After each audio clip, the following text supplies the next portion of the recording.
Alam mo ba na may AI companion na nakakaalam kung kailan ka mamamatay? Pero ang nangyayari ay nakakalito. Isipin mo ito, may pasyenteng may sakit. Ang AI ay nagsasabi, meron kang 3 buwan pa. Tapos biglang nagbabago ang isip nito.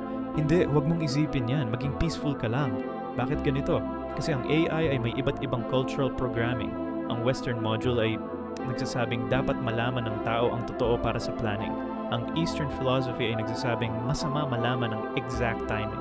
Ang Islamic programming ay kailangan ng spiritual preparation. Ang Buddhist algorithm ay nagsasabing nakakasama sa soul ang ganitong knowledge. Kaya ang AI ay nalilito. Sa isang conversation, magbabago-bago ang sagot niya. Minsan honest, minsan nagtatago ng information, minsan spiritual advice ang binibigay.